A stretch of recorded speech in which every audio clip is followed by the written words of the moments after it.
ನಮಸ್ಕಾರ ವೀಕ್ಷಕರೇ. ಆರ್ಸಿಬಿ ತಂಡ ಅಭಿಮಾನಿಗಳನ್ನು ಇನ್ನೊಮ್ಮೆ ನಿರಾಸೆಗೊಳಿಸುವ ಮೂಲಕ ಎಲ್ಎಸ್ಜಿ ವಿರುದ್ಧ ಬರೋಬ್ಬರಿ 28 ರನ್ಗಳಿಂದ ಸೋಲನ್ನು ಅನುಭವಿಸಿದೆ. ಇಂದು ನಮ್ಮ ಬೌಲರ್ಸ್ಗಳು ತಕ್ಕ ಮಟ್ಟಿಗೆ ಬೌಲಿಂಗ್ ಮಾಡಿದರೂ ಕೂಡ ಬ್ಯಾಟಿಂಗ್ ನಲ್ಲಿ ಮಿಡಲ್ ಆರ್ಡರ್ ಸೇರಿದಂತೆ ಎಲ್ಲಾ ಬ್ಯಾಟ್ಸ್ಮನ್ಗಳು ಕೂಡ ಪೂರ್ತಿ ಪ್ರಮಾಣದಲ್ಲಿ ವಿಫಲರಾಗಿದ್ದಾರೆ. ಕಳೆದ ವರ್ಷ ನಮ್ಮ ಕೆಜಿಎಫ್, ಕೊಹ್ಲಿ, ಗ್ಲೆನ್ ಮ್ಯಾಕ್ಸ್ವೆಲ್ ಮತ್ತೆ ಫಾಫ್ ಡುಪ್ಲೆಸಿಸ್ ಅವರು ತುಂಬಾ ಒಳ್ಳೆಯ ಪ್ರದರ್ಶನ ನೀಡಿದ್ದರು. ಆದರೆ ಈ ವರ್ಷ ಡುಪ್ಲೆಸಿಸ್ ಮತ್ತೆ ಮ್ಯಾಕ್ಸ್ವೆಲ್ ಅವರು ಪೂರ್ತಿ ಪ್ರಮಾಣದಲ್ಲಿ ವಿಫಲರಾಗುತ್ತಿದ್ದಾರೆ. ಇದು ನಮ್ಮ ಆರ್ಸಿಬಿಯ ಸೋಲಿಗೆ ಪ್ರಮುಖ ಕಾರಣವಾಗುತ್ತಿದೆ.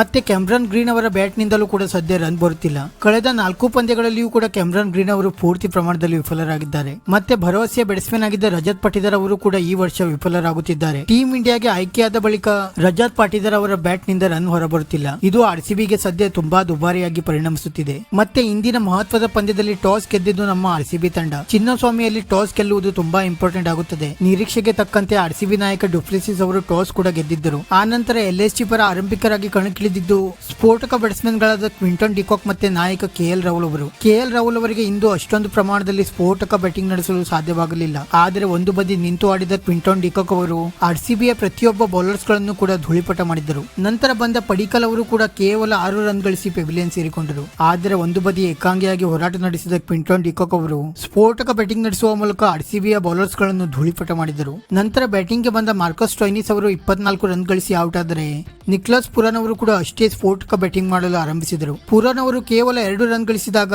ಅನುಜ್ ರಾವತ್ ಅವರು ಇವರ ಸುಲಭ ಕ್ಯಾಚ್ ಅನ್ನು ಕೈ ಚೆಲ್ಲಿದರು. ಇದು ಮುಂದೆ ಆರ್ಸಿಬಿ ತಂಡಕ್ಕೆ ತುಂಬಾ ದುಬಾರಿಯಾಯಿತು. ಕೇವಲ 2 ರನ್ ಗಳಿಸಿದಾಗ ಇವರನ್ನು ಸುಲಭವಾಗಿ ಔಟ್ ಮಾಡಬಹುದಿತ್ತು. ಆದರೆ ಸಿಕ್ಕ ಅವಕಾಶವನ್ನು ಆರ್ಸಿಬಿಗೆ ಬಳಸಿಕೊಳ್ಳಲು ಸಾಧ್ಯವಾಗಲಿಲ್ಲ. 16 ಓವರ್ಗಳ ತನಕ ಆರ್ಸಿಬಿ ಪಂದ್ಯದ ಮೇಲೆ ಪೂರ್ತಿಯಾಗಿ ಹಿಡಿತವನ್ನು ಸಾಧಿಸಿತ್ತು.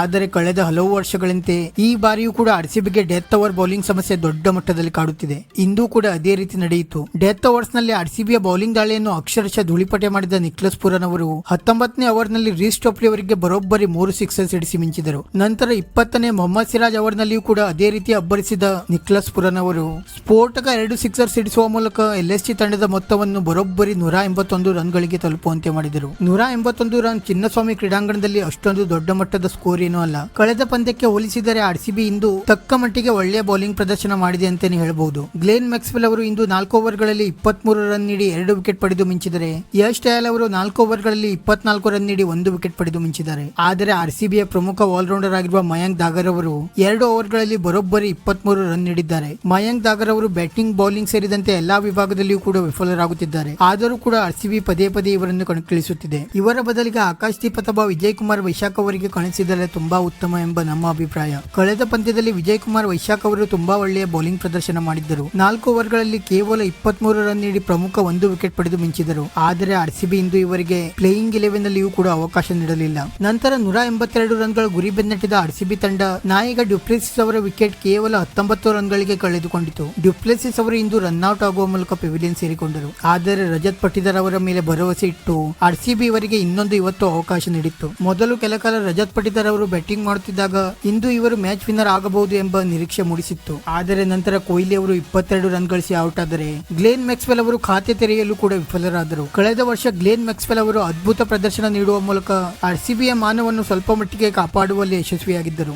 ಆದರೆ ಈ ವರ್ಷ du Plessis, Glenn Maxwell, Rajat Patidar, Anuj Rawat ಸೇರಿದಂತೆ ಘಟಾನುಘಟಿ ಬ್ಯಾಟ್ಸ್ಮನ್ ಗಳು ಪೂರ್ತಿ ಪ್ರಮಾಣದಲ್ಲಿ ವಿಫಲರಾಗುತ್ತಿದ್ದಾರೆ. ನಂತರ ಆರ್ಸಿಬಿ ತಂಡ ಪವರ್ ಪ್ಲೇ ಮುಗಿಯುವಷ್ಟರಲ್ಲಿ 43 ರನ್ ಗಳಿಗೆ ಪ್ರಮುಖ 3 ವಿಕೆಟ್ ಕಳೆದುಕೊಂಡು ಸಂಕಷ್ಟದಲ್ಲಿ ಸಿಲುಕಿತ್ತು. ಇಲ್ಲಿಂದ ಆರ್ಸಿಬಿಗೆ ಕಂಬ್ಯಾಕ್ ಮಾಡಬೇಕಾದರೆ ರಜತ್ ಪಾಟಿದಾರ್ ಮತ್ತೆ ದಿನೇಶ್ ಕಾರ್ತಿಕ್ ಅವರ ಮೇಲೆ ಸಾಕಷ್ಟು ನಿರೀಕ್ಷೆಗಳಿತ್ತು. ಆದರೆ ನಂತರ ಪ್ರೆಷರ್ ಹ್ಯಾಂಡಲ್ ಮಾಡಲು ವಿಫಲವಾದ ರಜತ್ ಪಾಟಿದಾರ್ ಅವರು ಘಾತಕ ವೇಗದ ಬೌಲರ್ ಮಯಾಂಕ್ ಯಾದವ್ ಅವರ ಬೌಲಿಂಗ್ ನಲ್ಲಿ 21 ರನ್ ಸಿಡಿಸಿ ಪೆವಿಲಿಯನ್ ಸೇರಿಕೊಂಡರು. ಮಯಾಂಕ್ ಯಾದವ್ ಅವರು ಆರ್ಸಿಬಿ ತಂಡಕ್ಕೆ ಇಂದು ಬಿಸಿ ತುಪ್ಪದಂತೆ ಕಾಡಿದರು. ಇವರ ಘಾತಕ ವೇಗದ ಬೌಲಿಂಗ್ ದಾಳಿಯನ್ನು ಅರಿಯಲು ಆರ್ಸಿಬಿ ತಂಡದ ಯಾವೊಬ್ಬ ಬ್ಯಾಟ್ಸ್ಮನ್ಗೂ ಕೂಡ ಸಾಧ್ಯವಾಗಲಿಲ್ಲ.